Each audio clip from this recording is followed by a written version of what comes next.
దేవుని మాటలు మనసు మార్చే తోడలు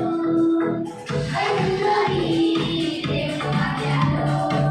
మనసు మార్చే తోడలు ఇవన్నీ ఎందుకో తెలుసా